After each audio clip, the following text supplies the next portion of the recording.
Le but de ce parcours, c'est de vous donner les outils pour réussir votre vie. Avec une grande différence avec le réussir dans la vie, vous voyez, on met souvent cette différence, réussir dans la vie et réussir sa vie. Parce qu'il y a cette idée d'accomplissement. Vous êtes au début de votre vie d'adulte et la question de la finalité, la question de vers où vous dirigez, dans quel lieu vous allez pouvoir vous épanouir, c'est une question qui est prégnante normalement. Sauf pour les personnes qui sont un petit peu frivoles sur ces questions-là pour l'instant. C'est possible, mais vous en faites pas, que le monde va vous aider à revenir sur ces questions-là, de savoir ce que vous allez faire de votre vie. Et alors, je voudrais donc vous parler de recevoir pour croître, et je vais faire 3 parties, parce que je suis philosophe. La première partie, c'est la question de l'identité, du lieu d'origine. La deuxième partie, c'est la tentation moderne que nous avons par rapport à cette identité. Et la troisième partie, c'est le défi de recevoir.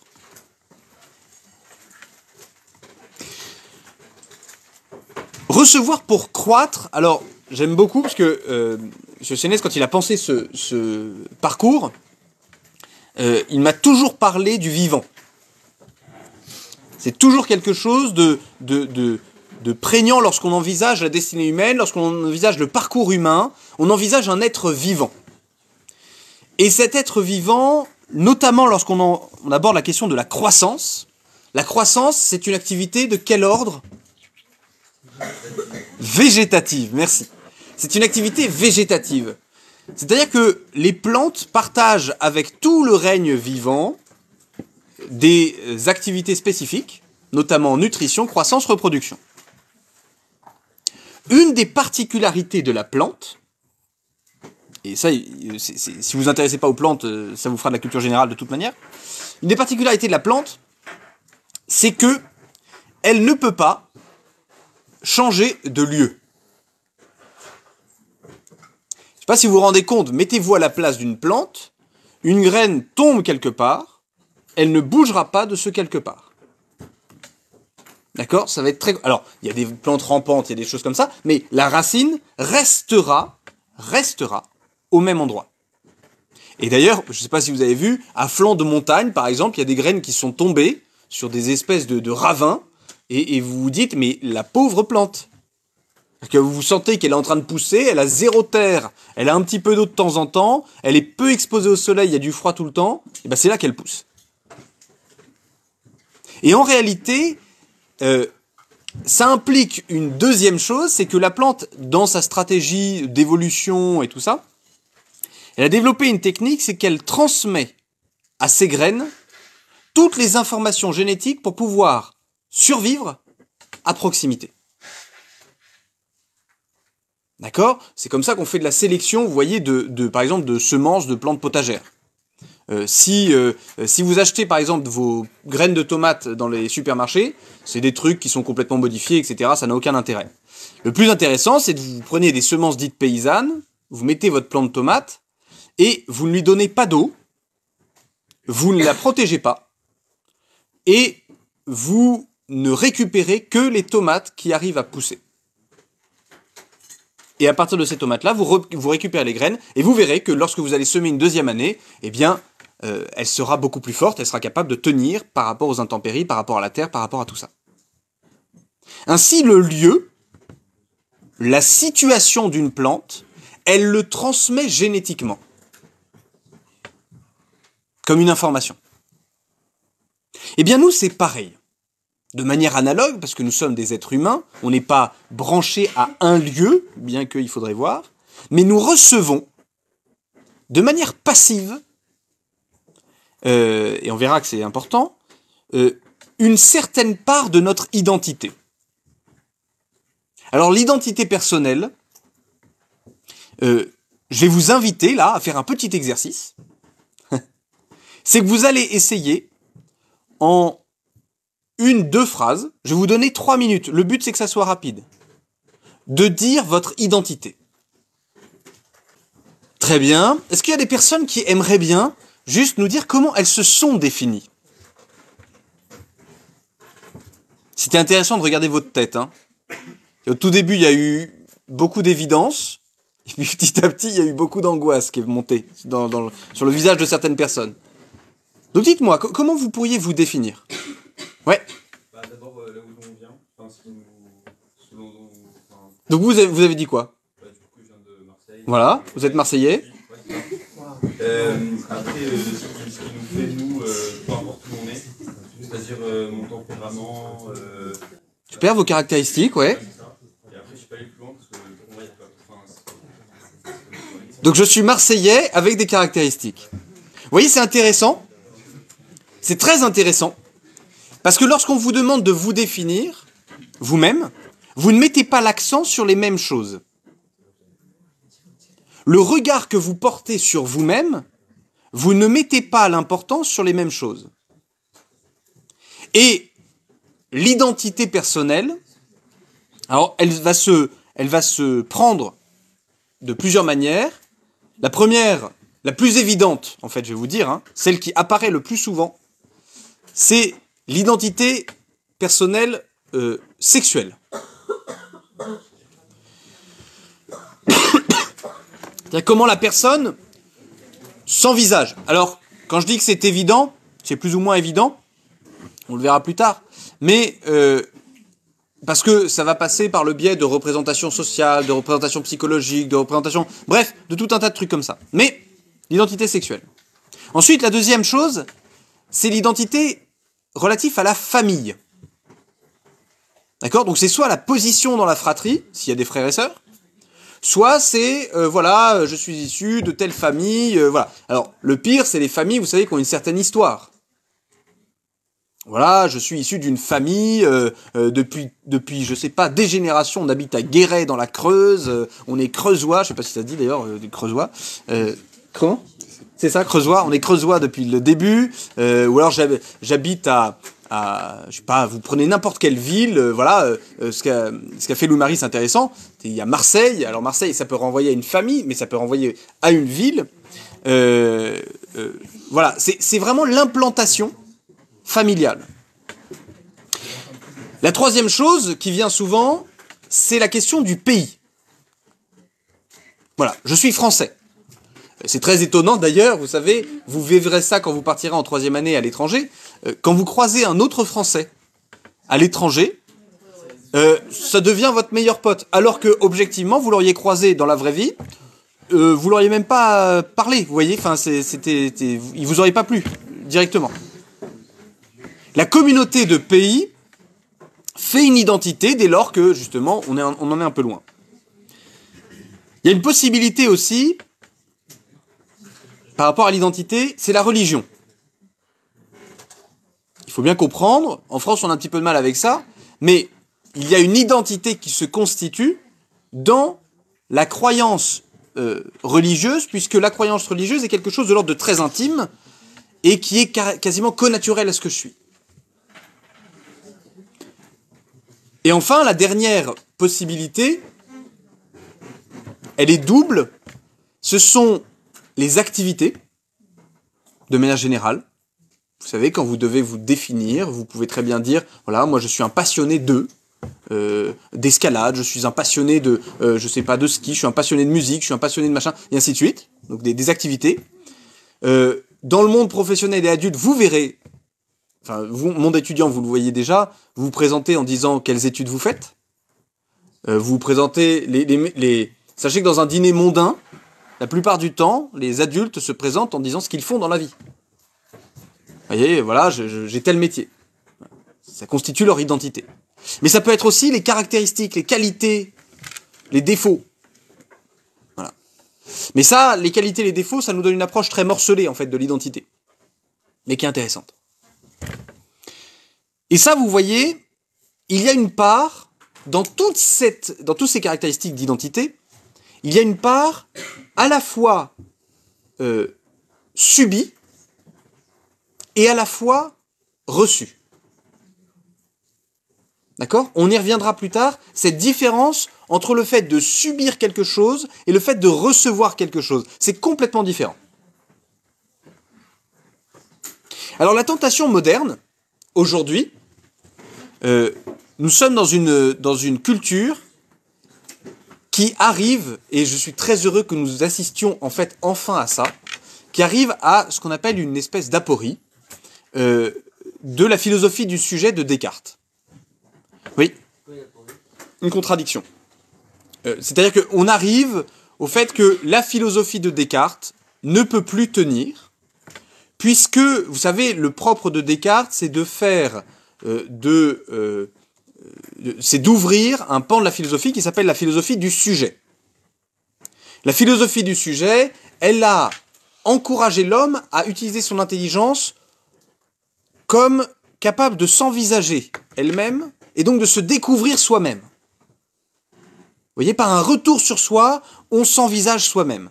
Ce que j'ai essayé de vous proposer comme exercice au tout début. Vous voyez ? D'essayer de savoir, de se définir soi-même. Sauf que le problème, c'est que tout ce que je vous ai dit, famille, religion, pays, activité, caractéristiques et ainsi de suite, eh bien ça, c'est de l'ordre du culturel. Et l'être humain va poser un doute sur cette identité, dans la mesure où elle est culturelle, et donc, dans l'esprit des gens, construite.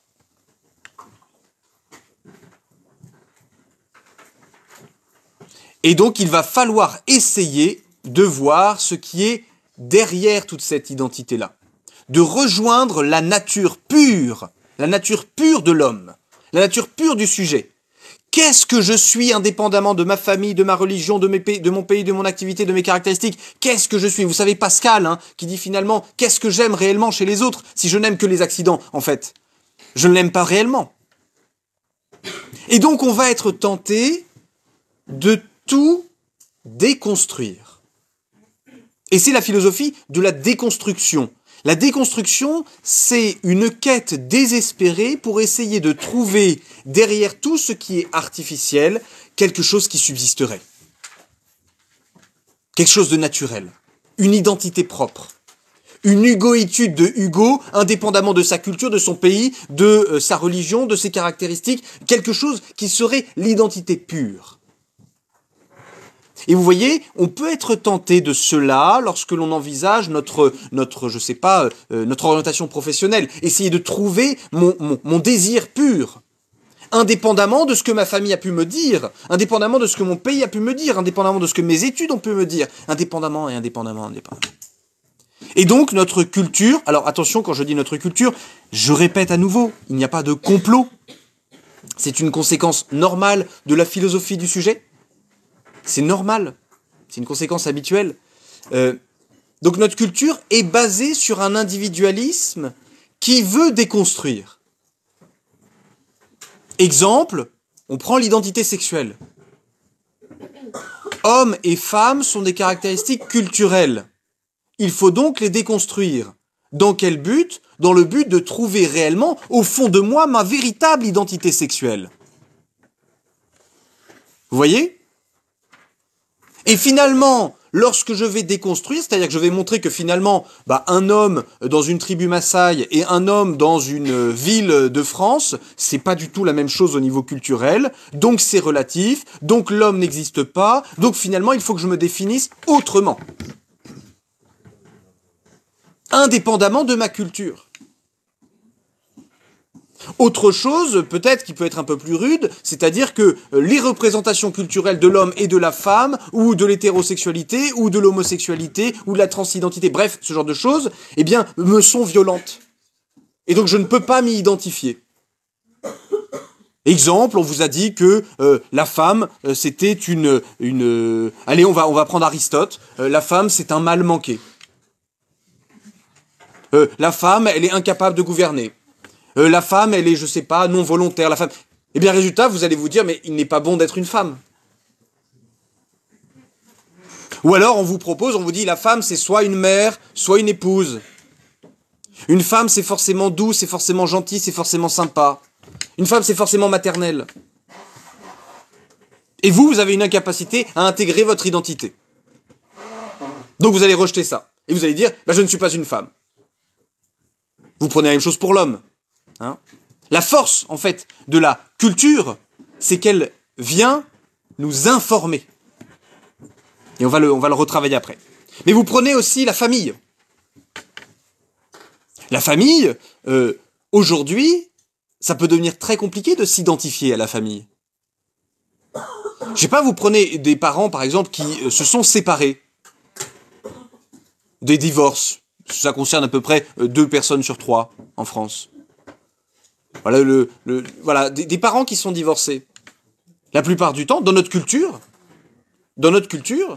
on va considérer que tant mieux s'ils ont divorcé. Et donc, un enfant qui va souffrir du divorce, etc., aura en plus un poids de culpabilité du fait qu'il ne peut pas en vouloir à cette situation, parce que heureusement qu'ils ont pu divorcer. Heureusement pour eux qu'ils ont pu divorcer. Mais vous imaginez bien que s'identifier à sa famille, lorsque sa famille, c'est finalement, eh bien, des divorces, des tensions, prenez pas forcément les divorces, mais prenez des relations toxiques, par exemple. Dans ma famille, il y a des relations toxiques terribles, et résultat, je ne peux pas m'y identifier. J'ai un nom de famille qui me colle à la peau, alors que c'est terrible. Je n'en veux pas. Et de manière moins brutale que ça, la pression que les parents peuvent avoir sur ma vie. Voilà, mes parents désirent que je fasse tel métier, telles études, tel machin, tel truc, telles activités. Que je réussisse dans la vie, ainsi de suite. Parcoursup, vous avez connu ça, vous, l'année dernière. Alors vous avez aussi la religion. S'identifier à la religion. Alors, s'identifier à la religion, aujourd'hui, c'est perçu dans notre culture comme de l'intégrisme, du radicalisme. Si vous commencez à dire que vous êtes, je sais pas, musulman convaincu, eh bien, il y a des personnes qui vont vous regarder bizarrement. Si vous commencez à dire que vous êtes un catholique convaincu, les gens vont vous regarder bizarrement. Et d'ailleurs, vous remarquerez qu'en fait, il y a certaines religions qui arrivent à donner une posture identitaire et d'autres non. Vous dites que vous êtes juif, vous dites que vous êtes musulman, tout va bien. Vous dites que vous êtes catholique, vous n'allez pas le dire comme ça déjà. C'est Gad Elmaleh, vous savez, qui commence à dire des trucs comme ça actuellement. Qui dit qu'il est très étonné du fait que quand on pose la question à un juif de savoir s'il est juif, il va dire bien sûr que je suis juif. S'il demande la question à un musulman, est-ce que tu es musulman? Bien sûr que je suis musulman. Si on pose la question à un catholique, est-ce que tu es catholique? C'est plus compliqué que ça. En fait, dans la vie, j'ai une culture chrétienne, j'ai fait mon baptême. Vous voyez ce genre de choses. Et on va chercher à savoir ce qu'est la personne indépendamment de sa religion. Le pays. Alors le pays, en France, ça c'est particulier. Il y a une haine de l'identité nationale. Alors c'est très drôle parce que quand je dis ça, certains pourraient me taxer d'appartenance à un certain courant politique, parce que ces personnes-là ne me connaissent pas d'ailleurs. Mais en fait, c'est une réalité qui est étonnante, moi qui me fait beaucoup rire. Nos étudiants qui sont allés aux États-Unis et au Canada, ils ont été frappés de cela. De voir à quel point, aux États-Unis, si vous n'avez pas un drapeau américain, chez vous, ou à l'entrée de votre maison, vous êtes soupçonné de pas forcément être très très bien. Un vétéran, par exemple, vous savez, quelqu'un qui revient de la guerre aux États-Unis, une guerre qu'il a fait en Afghanistan, etc., vous avez un devoir moral de l'aider. C'est-à-dire qu'il n'a pas la monnaie, par exemple, vous lui payez son truc. Nous, un militaire, un policier, un gendarme, il nous demande de la monnaie, ouais, hein, on va lui dire, je suis gilet jaune, moi, mon coco, tu vas te calmer tout de suite, hein. Vous voyez, si vous avez un drapeau français, si vous avez un drapeau français chez vous, vous n'êtes pas loin d'être facho. Si vous commencez à dire haut et fort, j'aime ma patrie, j'aime ma nation, oula. Il vaut mieux que vous disiez j'aime la République étant un régime politique, n'étant pas un pays. Vous voyez, il y a une déconstruction qui est faite, mais parce qu'on veut saisir ce qu'est la personne indépendamment de tout ça. Et enfin, les activités. Alors, les activités, merci les Américains, mais ça y est, on a fait du travail l'accomplissement de notre vie. L'objectif à atteindre. Le métier. Qu'est-ce que tu vas faire plus tard devient la question la plus importante dans la vie, plutôt que est-ce que tu es heureux. Vous voyez? Répondez cette question-là la prochaine fois que quelqu'un vous pose la question. Qu'est-ce que tu vas faire plus tard? Être heureux. Là, vous allez voir, il va être peiné de cette réponse. Alors que pourtant, c'est la réalité.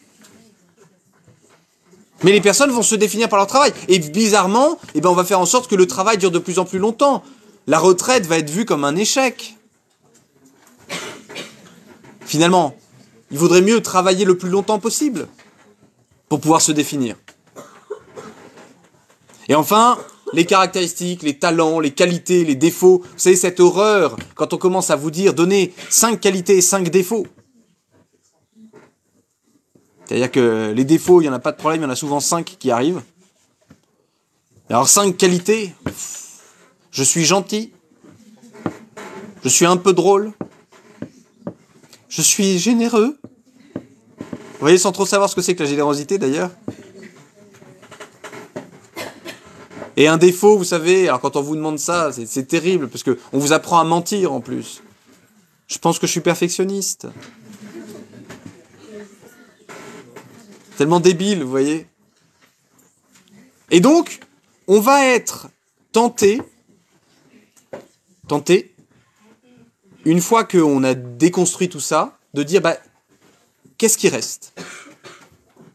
Eh bien, je vais vous apprendre une chose, si vous déconstruisez tout ça, il ne reste rien. Il ne reste rien dans la mesure où en fait il ne reste que le fait que vous êtes un animal raisonnable. Et le fait de dire que vous êtes un animal raisonnable, je peux vous assurer que ça ne dit pas votre identité. Ça dit votre nature. Mais ça ne dit pas ce que vous êtes. Dire que Hugo est un animal raisonnable, je ne dis pas la hugoïtude de Hugo. Je dis une partie de sa nature. Mais je ne dis pas de quelle manière cet individu incarne cette nature raisonnable. Et ça, vous voyez, il va falloir renoncer, pour la plupart des personnes, renoncer à cette stratégie pour essayer de saisir son identité. Ce n'est pas en déconstruisant votre culture, votre famille, votre religion, vos activités, votre pays. Ce n'est pas en rejetant tout ça que vous allez atteindre votre nature pure. Ce n'est pas en détruisant les représentations de l'homme et de la femme que vous allez découvrir votre identité sexuelle. Pourquoi? Parce que votre identité, elle vous est naturelle dans la mesure où la culture est naturelle à l'homme. Et ça, vous voyez, il y a une espèce d'opposition absurde en philosophie, mais absurde, entre la nature et la culture. Où on s'est dit que c'est Rousseau, vous voyez, c'est le vieux rêve de Rousseau, de revenir à un état de nature qui serait plus authentique, qui serait plus vrai, qui serait plus identique à moi-même que ce que la culture m'apporte. Mais c'est faux! Car il est naturel à l'homme d'avoir une culture, de par sa dimension raisonnable. Parce que l'homme est raisonnable, parce que l'homme est intelligent, alors dans sa nature, il est contenu le fait qu'il y ait une part de culture, donc d'éducation, donc de représentation, donc d'intégration psychologique. Il y a une obligation pour chacun d'entre vous d'intégrer les dimensions culturelles, les dimensions éducatives, les dimensions du pays, les dimensions religieuses, les dimensions et ainsi de suite. Et de les intégrer de manière personnelle. Qu'est-ce que ça veut dire intégrer? Comment on le définit? Rappelez-vous, on l'a vu en philo. L'intégration, c'est le fait de ramener sous la conscience l'ensemble de mes dimensions.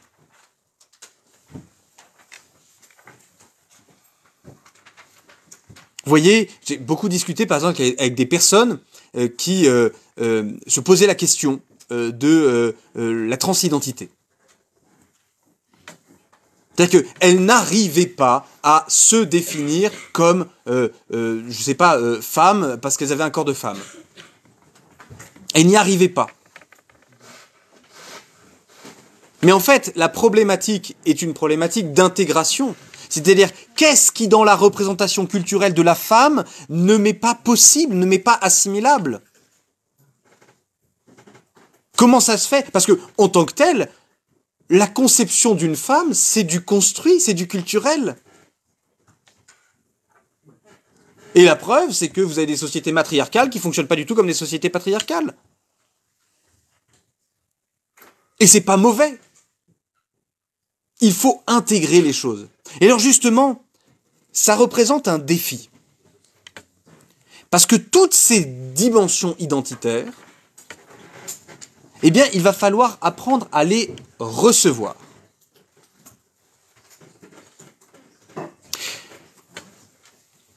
Les recevoir, le mot recevoir est très intéressant. Est-ce que je peux te prendre ça, s'il te plaît? Merci. Le mot recevoir est intéressant parce qu'il ne s'agit pas de subir. Vous voyez, si je fais ça, il y a balancé une boulette de papier sur Clotilde. Clotilde, n'étant pas prête, se l'est mangée dans le torse. Sur le bras. Elle a subi le fait de se prendre une boulette de papier. En revanche, vous pouvez me la renvoyer s'il vous plaît? Merci. En revanche, vous êtes prête? Très bien. Je vais lui envoyer cette boulette de papier. Elle s'est préparée et elle l'a reçue. Il y a une grande différence entre le fait de subir et le fait de recevoir. Lorsque l'on reçoit quelque chose, on se dispose soi-même pour que la chose, nous ne la subissions pas, et pour que nous puissions accepter la chose selon la modalité avec laquelle on s'est préparé. C'est-à-dire que si Clotilde, par exemple, avait ouvert la bouche, je lui ai dit, je vous envoie la boulette de papier, elle m'avait fait, allez-y. Ok, elle se prépare à la recevoir dans la poire, en fait, cette boulette de papier. Là, ce qu'elle a fait, c'est qu'elle a préparé ses mains, elle a dit, allez-y. Toutes ces dimensions, familiales, religieuses, pays, activités, histoire personnelle, eh bien, il faut nous redisposer pour être capable de les recevoir. Parce que les recevoir, vous voyez, elle aurait très bien pu recevoir cette boulette de papier de telle sorte de me la renvoyer dans la tronche. Vous voyez, je lui envoie la boulette de papier, elle aurait pu faire « Non, j'en veux pas ». Si vous vous disposez à recevoir, vous êtes capable de faire le tri, de dire « Il y a des choses, je ne les accepte pas, je ne les veux pas. Je ne veux pas qu'elles m'informent. » Il y a des choses où vous n'allez pas avoir le choix. Recevoir est donc une activité. Il y a tout un travail à faire. Et vous voyez, c'est un travail qui est intéressant. Il y a tout un travail thérapeutique, par exemple, qui consiste à recevoir la douleur. Vous voyez, accueillir la douleur et être capable de la gérer. Il y a des personnes, dès qu'elles ont mal, elles veulent fuir la douleur. Vous voyez, elles veulent s'extraire de la situation. C'est tellement insupportable qu'il faut s'extraire de la situation. Il y a tout un travail qui consiste à dire, alors très bien, la douleur, vous n'avez pas le choix, elle va vous arriver dessus, il va falloir apprendre à la recevoir, à l'accueillir. Et c'est tout un travail. Et vous voyez, dans toutes les dimensions identitaires que je vous ai signifiées, il y a des parts douloureuses. Il y a des parts terribles. Il y a des parts difficiles à accepter. Vous voyez, je vous donne un exemple très actuel. Il n'est pas facile de se dire français par rapport au pays lorsqu'on voit la gestion au niveau relations internationales qui est faite actuellement. Notamment dans les pays d'Afrique, etc. Où on se comporte de manière un peu honteuse. Ben, il faut accepter de recevoir ça. Être français, c'est aussi accepter le fait que, eh bien, il y a des dirigeants qui prennent des décisions et qui engagent l'ensemble de notre pays.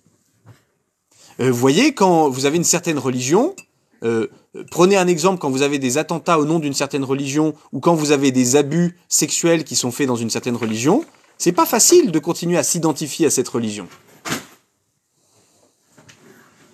Vous voyez, de faire le tri, d'arriver à dire ouais, d'accord, c'est peut-être terrible ce qui a été fait, mais c'est pas moi. C'est pas ce que je souhaite. Dans la famille, vous voyez, il peut se produire des drames.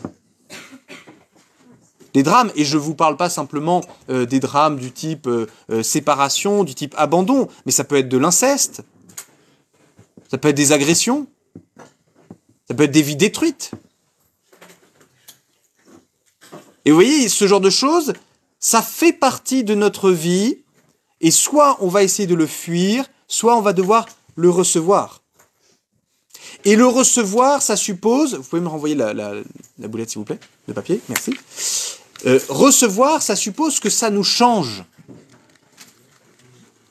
Vous voyez, si par exemple je fais ceci, comme elle est en train d'écrire, c'est compliqué.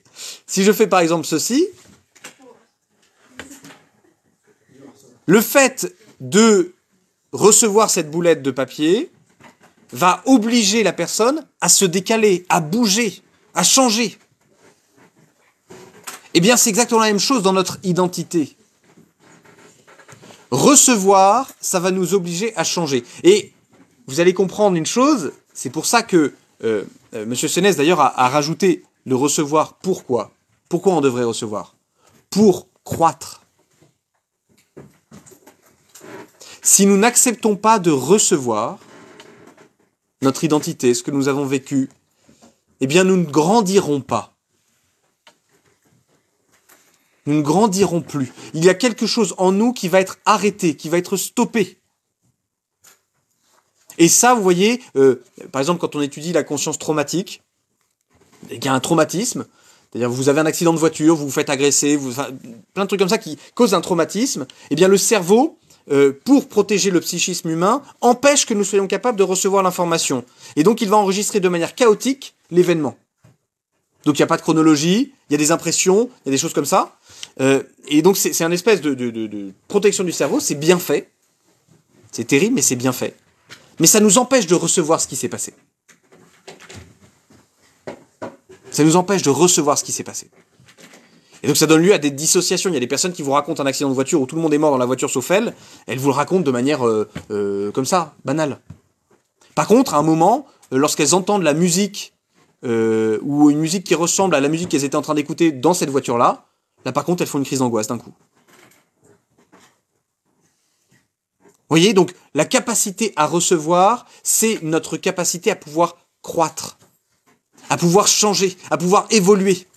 Et vous n'allez pas, ça c'est une illusion qu'il va falloir casser, vous n'allez pas vous découvrir vous-même, vous allez vous réaliser.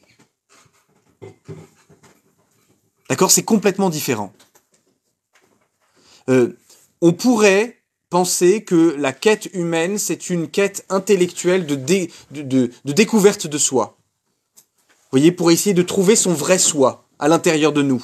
Quelque chose qui subsisterait indépendamment de tous les changements qui vont se passer. Mais non, ça n'est pas le cas. Ce que vous allez faire, c'est vous réaliser. Et c'est ça le but de votre vie. Et donc, il va y avoir des deuils à effectuer, les amis. Vous n'avez plus 3 ans. Vous n'êtes plus un enfant. Vous n'êtes plus adolescent. Vous n'êtes plus, je sais pas, à l'école. C'est terminé, ces temps-là sont terminés. Il est nécessaire de croître. Et pour cela, il faut que vous receviez ce que vous êtes. Toutes les dimensions, tout ce que vous avez vécu, de douloureux. Sachez qu'en tout cas, vous n'êtes plus aussi niais qu'avant. Vous n'êtes plus aussi, naïf qu'avant. Vous n'êtes plus aussi innocent qu'avant. Vous êtes peut-être bien abîmé. Eh ben oui, mais il va falloir être capable de se réaliser avec cet aspect abîmé que vous n'aviez pas avant. Vous pouvez regretter votre temps passé, vous pourrez regretter les époques, etc. Eh ben, je vous le dis, ça vous empêchera de recevoir. Le regret ne vous apportera rien. Donc il y a un moment où, c'est clair, il y a un moment où il faut accepter de pleurer sur soi-même. Hein. C'est-à-dire que oui, il y a quelque chose de douloureux. Mais il faut le recevoir pour croître. Dans la suite, justement, de cette matinée, on va vous demander, d'une part, de lire un texte. de manière personnelle. Et ensuite, de faire un temps, d'abord en solitaire. Vous pourrez partir partout si vous avez envie, voilà, je vous donnerai un temps jusque-là. Avec l'objectif de faire un petit bilan. Voilà, faire un bilan de ce que vous avez reçu depuis votre naissance. Le but n'est pas forcément d'être exhaustif, parce que vous n'allez peut-être pas arriver à tout, mais reçu à la fois de positif et à la fois de difficile.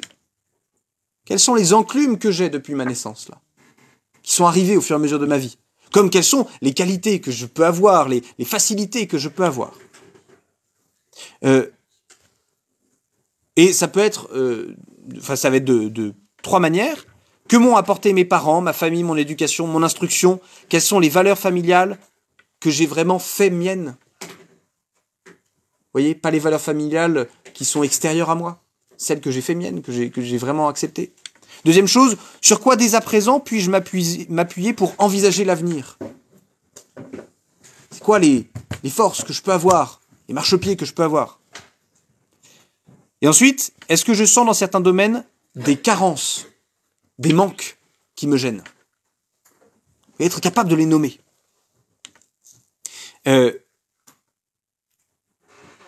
Ensuite, c'est être capable d'être lucide sur ses besoins, sur ce qui est nécessaire à moi.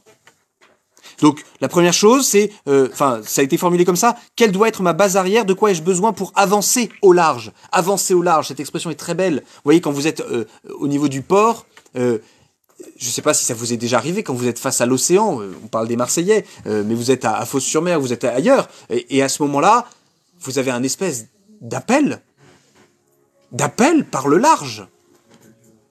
L'appel du large, vous avez envie d'y aller. C'est absurde, vous avez envie d'y aller. Par exemple, vous voyez un sommet de montagne. Vous avez envie d'y aller. Eh bien justement, de quoi ai-je besoin? Alors ça peut être d'ordre, de liberté, de risque, de créativité, de hiérarchie, de cadre, etc., de sécurité. Bref, il faut que vous tentiez d'établir vos besoins fondamentaux. Ça sera la première partie, donc en solo. La deuxième partie, c'est une mise en commun en petits groupes. D'accord? Le but, c'est pas de mettre en commun devant l'ensemble de la classe, ou devant nous. C'est entre vous. Donc, ça suppose beaucoup de délicatesse entre vous, hein, vous comprenez bien. Et surtout, beaucoup de liberté. Vous mettez en commun que ce que vous voulez mettre en commun. Donc ça peut être, voilà, dire ce que vous a le plus marqué dans les textes, dans les topos, ce qui vous a posé problème dans les questions, et ainsi de suite. Et ensuite, vous faites un petit tour. Et il faut que, à chaque personne, l'ensemble du groupe l'ensemble des personnes du groupe, hein, chaque personne du groupe, dise une qualité qu'il a décelée chez l'autre. D'accord? Donc vous prenez une personne et l'ensemble du groupe, chacun son tour, dit une qualité, ça peut être la même, voilà, qu'il a décelée chez la personne. D'accord? Une qualité véritable. D'accord? Pas le fait tu sens bon. Vous voyez, ça c'est pas... Bon, c'est intéressant, mais c'est pas si important que ça. D'accord? Alors, d'abord, est-ce qu'il y a des questions maintenant? Et puis, après, on fait la suite. Et pardon, troisième moment, on se retrouvera tous ensemble pour pouvoir échanger un petit peu plus. Est-ce qu'il y a des questions? Élie, vous aviez une question tout à l'heure, mais peut-être que non, plus. J'arrivais pas trop à comprendre pourquoi est-ce qu'on ne peut pas se trouver en soi, parce que justement pour moi l'idée de se réaliser elle est importante, parce que c'est mieux comme ça que l'on va avancer. Ouais. Mais l'idée de se trouver, si elle est présente, c'est forcément que quelque part on peut se trouver. Oui, mais vous trouverez. Et ben en fait c'est. J'ai beaucoup trop de mal à réfléchir comme ça. Ouais, mais je sais bien. Mais parce que mais en fait notre culture nous encourage à essayer de nous trouver nous-mêmes. En nous regardant. Alors que c'est dans votre activité que vous allez vous trouver. C'est dans votre agir, en fait, que vous allez vous révéler. Et voilà pourquoi... Qu'est-ce que tu fais? Je sais pas. Et c'est pour ça qu'en fait, il y a certaines personnes qui ont... Tiens, il a reçu... il a failli mourir. Il y a mon collègue qui vient d'envoyer un morceau de bouchon directement sur la personne. Comme la boulette. Comme la boulette de papier, exactement. C'est justement, c'est que dans l'activité que vous allez pouvoir vous trouver réellement. Et ces personnes vont être plus lucides que vous pour vous identifier. Il y a des personnes, par exemple, telle action, vous réalisez, vous êtes heureux, vous êtes joyeux, enfin, ce genre de choses, et vous-même, vous n'arrivez même pas à le saisir. Et vous voyez, il y a des personnes, des proches, par exemple, qui vont vous dire, mais essaye peut-être ce côté-là. On t'a vu, t'étais resplendissant dans cette activité-là. Donc on peut avoir aussi du mal, si je suis à peu près le raisonnement, à se changer par rapport à des côtés négatifs si on ne les a pas dit avant. Oui, si vous n'en avez pas conscience, c'est compliqué, ouais. C'est le corollaire, ouais. Oui. Et ça fait un peu, je suis un poulet de canon et je suis une tête chercheuse et ça fait un peu agir sans réfléchir. D'où l'intérêt de cet exercice, de recevoir pour croître. Avoir conscience de tout ce que vous avez avant. C'est prendre conscience de tout ce que vous avez. Mais par contre, ce qui est vrai, c'est que il n'y aura aucune réalisation dans la passivité. Parce que pour se réaliser, il faut poser des choix. Ouais. Et pour poser des choix, il faut se connaître un minimum. Exactement. Mais c'est pour ça, je dis pas qu'il y a une ignorance totale. Je dis juste que vous n'arriverez pas à vous connaître singulièrement. Si vous n'agissez pas, vous n'arrivez pas à vous connaître singulièrement. C'est pas possible. Ouais. C'est possible de du coup revenir sur soi pour se connaître, mais au final de ne pas trouver une voie non plus, ou de rien trouver du tout, de trouver quelque chose mais impossible à réaliser. Je sais pas, devenir bûcheron. Non, j'ai pas d'exemple. Ouais. D'accord. Mais non, mais il y a plusieurs questions dans ce que vous posez hein, comme question. La question de savoir si finalement il y a une ignorance en nous et qu'on va pas se trouver en nous regardant, moi je le pense très clairement. En revanche, quand je fais un retour sur moi-même après avoir posé un acte et être capable de poser un diagnostic sur cet acte-là, je vous donne un exemple. Le premier cours que j'ai réalisé, c'était en stage de 3e année de licence, et on m'a demandé de donner un cours sur Platon à des terminales. J'étais en panique avant, mais vraiment en panique avant. J'avais pas dormi la veille, enfin c'était la catastrophe. Et quand j'ai fait le cours, enfin voilà, ça s'est hyper bien passé. Et juste après, en faisant un retour sur le cours qui venait de se passer, je me suis dit, c'est fou, c'est ma place. Et je savais qu'il fallait que je transmette. C'était obligé, c'était obligatoire. Parce que j'ai fait un retour, vous voyez. Donc il est possible de faire un retour sur soi-même. Mais c'est au travers d'une activité qui a été faite que je peux dire, c'est là. C'est là où ça brûle, c'est là où je me réalise en fait. Et donc je vous encourage, moi, à avoir plein d'expériences, à faire plein de choses. Parce que vous allez voir qu'il y a des trucs où vous allez vous dire, oh, ça ne m'intègre pas du tout cette affaire. C'est la catastrophe d'ailleurs. Et des personnes qui se disent, moi je veux à tout prix être, je sais pas, personnes qui disent, moi je veux à tout prix faire une prépa, et qui vont faire une prépa, et puis qui, au milieu de cette prépa, ils se disent, oh là là, c'est la catastrophe. Et c'est très bon, c'est une bonne chose. Oui, Hugo. Mais donc la culture, c'est consubstantiel à l'identité. La culture, c'est consubstantiel à la nature de l'homme. C'est plus juste de dire ça. Parce que au travers de votre culture, vous allez pouvoir façonner votre identité. Oui, mais du coup, c'est imposé, c'est la culture. C'est pas, Et bien justement, vous la recevez. oui, mais elle est imposée. Enfin, Ah oui, oui. Ah par contre, bien sûr. oui, parce que mais du coup, ça fait un peu de. Parce que dans vos cours, vous insistiez sur le fait qu'il y a une vérité immuable et vraie, etc. Oui. Et du coup, la culture, ça met un peu du relativisme, parce que du coup, il y a certains critères, une manière de voir le monde qui va être complètement relative du coup à ma culture et qui m'est imposée, qui va être différente par l'autre, qui parle à l'autre bout du monde, mais elle sera pas. Mais bienvenue, Hugo, dans le monde réel. Mais pourquoi vous dites qu'il y a une vérité immuable alors ? Mais il y a une vérité immuable. Il y a une vérité immuable, c'est qu'il y a beaucoup de choses qui sont relatives. Oui ? Mais c'est vrai de dire ça. Ça ne veut pas dire que tout est relatif. C'est vrai qu'il y en a beaucoup qui sont relatifs. Exemple, on sait que par exemple le chinois, la langue chinoise, n'a pas de conjugaison temporelle. On a très peu. C'est compliqué pour les personnes de faire de la métaphysique. Dès lors que votre langage ne vous permet pas d'envisager le présent en tant que différent de l'avenir et différent du passé. Et ben c'est un conditionnement culturel. Ça fait qu'en fait, finalement, votre manière d'appréhender le monde philosophiquement ne va pas être la même qu'un occidental qui a tout basé sur le toinai grec, l'être grec, relativement au passé, au futur, et qui est capable de penser d'autres choses. Mais du coup, pour le chinois, il y a la métaphysique, il y a une partie de la vérité qui va complètement lui échapper. Mais bien sûr, et comme un occidental, il y a une partie de la vérité qui lui échappe carrément. Sans que les deux complètement. Oui, mais oui. Du coup, je me disais que si on cherche à écarter toutes nos influences culturelles et tout ça, justement pour revenir à cette vérité. Et oui, mais c'est une illusion. Oui, mais en s'appauvrissant, du coup c'est faux de penser qu'en s'appauvrissant, on va arriver justement à sortir de la caverne. Justement. Mais non, mais regardez à quoi Descartes arrive. Descartes, il vire tout. La seule chose à laquelle il arrive, c'est « je suis, j'existe ». Super pour ton identité, toi. Hein. C'est la seule chose à laquelle vous allez arriver si vous virez tout. C'est le fait que vous existez. Bon, bah super, d'accord, très bien. Bah, je suis, j'existe, très bien.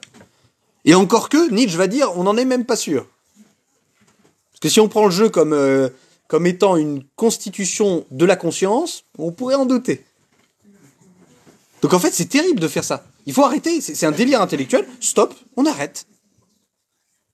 Le but, justement, c'est de recevoir son identité et faire un choix. Vous voyez, moi, je vous encourage... vous savez que j'ai écrit un petit livre là sur l'identité sexuelle. Je suis effaré, moi, du fait que y ait des médecins qui acceptent les changements de sexe. Vous voyez, des personnes qui disent « Bonjour, je veux changer de sexe, donc traitement hormonal, et puis finalement changement d'organes, etc. » Sans avoir questionné le fait que pourquoi cette personne refuse d'être un homme ou d'être une femme. Est-ce que c'est pas notre culture qui, dans ce qu'elle offre comme modèle masculin et féminin, offre des trucs abominables? Et nous, on y va à coups de scalpel, schlac, schlac, schlac, allez, c'est parti, je te fais une vaginoplastie, je te fais une autre chose. Et la personne se retrouve à s'identifier culturellement à autre chose. C'est-à-dire qu'elle désire quoi? Être un homme ou elle désire être une femme selon ce que la culture lui a dit de ce que c'est qu'un homme ou une femme. Mais c'est terrible. Sans ce travail d'intégration, vous voyez. Tu ne sais pas comment tu t'es retrouvé là. T'as passé du bon temps et tout ça avec moi. T'as trouvé ça marrant, intéressant ou pas. Quoi qu'il en soit maintenant, tu peux pas en rester là. Un pouce en l'air pour dire que t'as aimé. Un commentaire pour bien participer. Partage à ton frère et si tu sembles hésiter, y'a qu'une chose à faire. Tu peux t'abonner.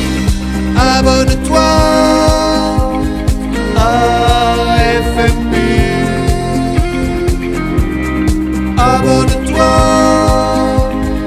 à FMP. Abonne-toi à FMP. Abonne-toi à FMP. Pas que t'as tiré le gros lot, petit fripounet. N'hésite pas à rejoindre bientôt la communauté. Tu ne sais pas que t'as tiré le gros